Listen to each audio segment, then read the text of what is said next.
No, Jeffrey, iba a decir, agregar algo más ya a manera de anécdota. Héctor, que es tan amigo de las anécdotas y que lo hace también para eso, mencionó ahora a Rafael Cadavid, periódico El Reflector y el teatro. Sucede que yo fui protagonista de ese hecho específico. Yo voy a decir por qué. Cuando el padre Rafael Cadavid convirtió el teatro que había acá, construido por Monseñor Javier Naranjo Villegas, y lo convirtió en dos cantinas. En uno empezaron a vender pollo asado y en el otro a vender aguardiente, y empezaron a llegar las primeras fugas al pueblo, digamos la verdad, porque antes no se veían. En esa época yo escribí un artículo en el periódico El Reflector y yo lo dirigía. Estamos hablando de 1986 y lo titulé Crimen Cultural.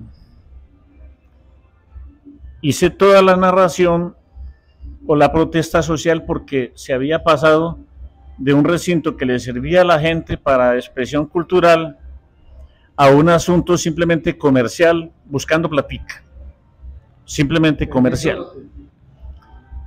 El periódico salió a las 7 de la mañana, lo empezamos a vender, y a las 7:30 el padre ya estaba pulpiteándome, diciendo que ese flacuchento comunista revoltoso había estado hablando mal de la iglesia.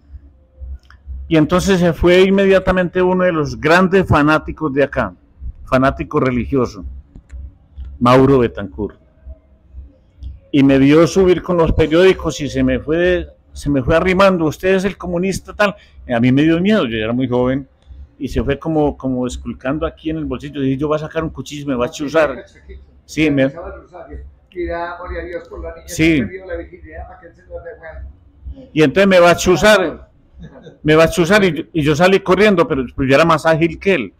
Pero bueno, es que el asunto del teatro no termina ahí. Ese periódico salió una semana antes de comenzar Semana Santa. Y al Jueves Santo yo me tomé unos aguardientes donde Samuel Pecoso. Y entonces empecé a acordarme que mi mamá esa mañana todavía estaba viva, me había echado cantaleta. Usted es que no se confiesa, sinvergüenza y tal, y a mí me quedó sonando eso, las cosas que le dice la mamá a uno, obviamente. Y yo en medio de los aguardienticos dije, ¿será que me confieso? Así yo voy a ir a ver cómo es la cosa. Como de programa, como de pato, digámoslo así. Y esperé, hice fila, y cuando eso confesaban los Jueves Santos, esperé hasta las 9 de la noche y me hice de último. A propósito, eso tenía ya una doble intención. Esperé que fuera el último y entré, cuando el que estaba confesando era Rafael Cadavid. Ya había pasado el incidente del periódico. Buenas noches, padre. Arrodíllese, pues. Yo me arrodillé. A ver, diga sus pecados. Y yo, vea, padre, escribiéndolo bien, es que yo no he podido comprender qué es pecado. Dígame qué es pecado. Realmente dígame qué es pecado. Yo empecé a mamarle gallo así, vulgarmente, a mamarle gallo. Y vea, es que le fue dando rabia porque era muy irascible. Digo, bueno, usted vino aquí a confesarse o a echar filosofía.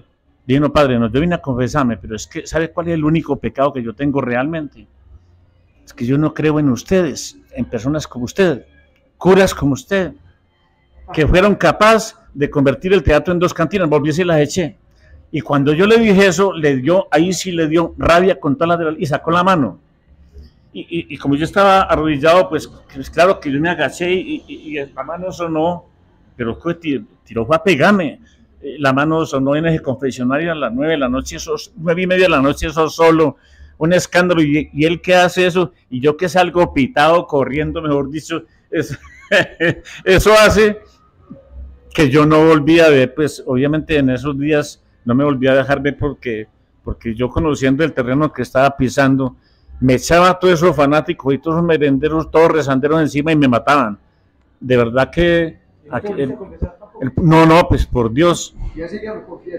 Bueno, pero esa colaborará una de las anécdotas que contó Héctor. Listo. Esto es Patrimonio y Ruralidad, y agradeciendo al Gastrobar Austral. Esto fue Patrimonio y Semana Santa. Muchas gracias a todos ustedes.